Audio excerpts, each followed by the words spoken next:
So these are called the KZ ZA12, one of the prettiest looking IEMs from KZ, and you can get these for 5,190, and that's the price you pay for 2 dynamic drivers and 4 balanced armatures. So have 6 drivers on one side. And when it comes to packing, so it's a very familiar KZ package. KZ doesn't put a lot of effort into their packing. You go for their cheaper IEMs or this expensive one, they all are packed in the same way. So on the top you have the IEMs, inside you have some extra pair of ear tips, then this cable, then you have this pin, because these IEMs come with tuning switches, some paperwork, and that's pretty much it. So when it comes to the cable, so it's a very familiar KZ cable. It's just that this one comes in a white color, and if you go for the cheaper KZ IEM, so this cable actually is provided in brown color, so very familiar stuff. Then you have some extra pair of ear tips. So first of all, on the inside you have your 2 regular type ear tips, and then they have also given you 1 pair of foam type ear tips, so that's something new, and that's all in the package.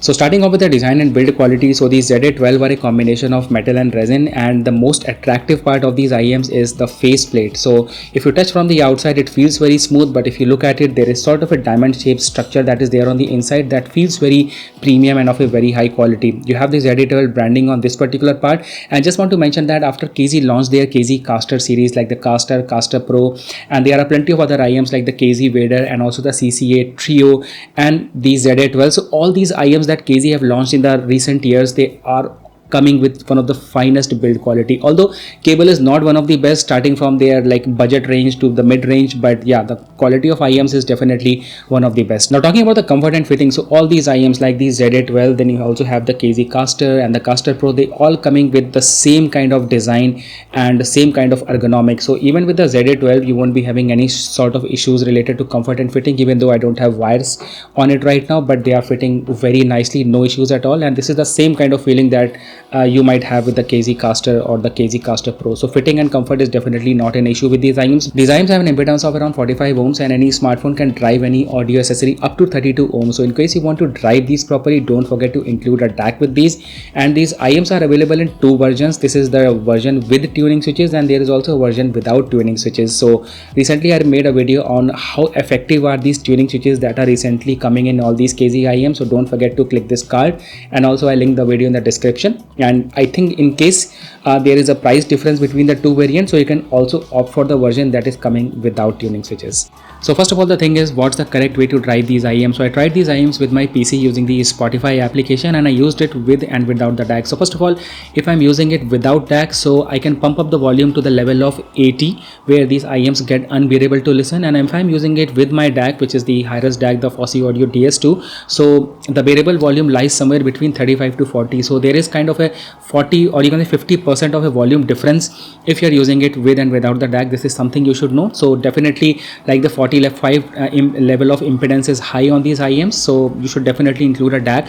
If you're not using any Hi-Res DAC, so you can definitely go for these kind of dongle DACs with your smartphone. The next thing is that straight out of the box, I was not getting a good performance out of these IEMs, and they were sounding little muddy. So I just gave it a burn in for 3 to 4 hours at around 50 or 60% volume. After that, the thing settled down very nicely and the IEMs were sounding too good. Now talking about the audio quality, so first of all, these IEMs have 2 dynamic drivers and 4 balanced armatures inside, and I was expecting that I would be getting an equivalent amount of bass as that I was getting with the KZ Caster. So this was kind of a letdown, because even though they have same 2 dynamic drivers inside, but KZ Caster still perform better in the bass department. It's also the sub bass kind of frequencies, they are well produced on the KZ Caster series as compared to the ZA12. So if you're setting up your hopes high, especially in the bass department, so that should not be there. But when it comes to the mid frequencies and high frequencies, so that is the area where these IEMs are going to shine. Absolutely crystal clear vocals and huge amount of details in the high frequencies. You are listening to any songs, the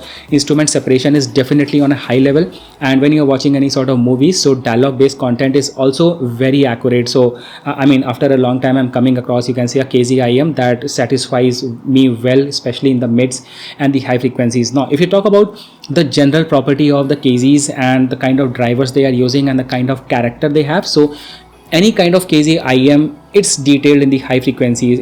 Especially if you're talking about the KZ ZSN series like the KZ ZSN Pro or KZ ZSN Pro X, so those were the IEMs that have single balanced armatures, and the problem with those IEMs were that as you tend to increase the volume, so the IEMs used to get very sharp and very harsh in those high frequencies, completely unbearable to listen, and also the sibilants, the C's and SS sounds were too much amplified, so a lot of people didn't like those ZSN series. But with this one, by including 4 balanced armatures, KZs have tried to like you can say control a lot of things in the sibilance. So even though you're increasing the volume in these IEMs, so it's not going to be harsh, it's not going to be sharp, and the high frequencies are well controlled, and sibilance is like very minimum, a little amount of C's and S's, but no major complaints. But I think that if they had combined the bass little bit better along with those mid and high frequencies, so it could have been the best combination out there. Now for the people who are into gaming, I would say that you can get, first of all, any of the KZ IEM. It's going to be detailed in the high frequency. So with this one also, you can use these for gaming, and if you're into games like BGMI, Call on Duty, so you'll be able to pinpoint your location very precisely, because you're going to get excellent details of footsteps and all that grass. So yeah, very good for gaming as well. At last, I want to conclude that first of all, at a price of 5,000 plus rupees, the IEMs for me are a little bit expensive, but yeah, there is a price that you have to pay for a certain piece of tech, and there may be some things in a product that may be hard to produce with the existing technology. So you can say that this is the kind of price you pay for those 4 balanced armatures along with 2 dynamic drivers. But at this price point, if I look upon the KZ caster and also the CCA trio, so I think like they are like casters are under rupees 2,000, and they are giving one of the good performance out there. And if you talk about the CCA trio, so those are like above rupees 2,000, and they are also going to give you a very exceptional performance. So it's you who have to decide if you really want that details in the high frequencies. So anyway, this was all about it. Thank you so much for watching, and I'll see you in the next one. Take care.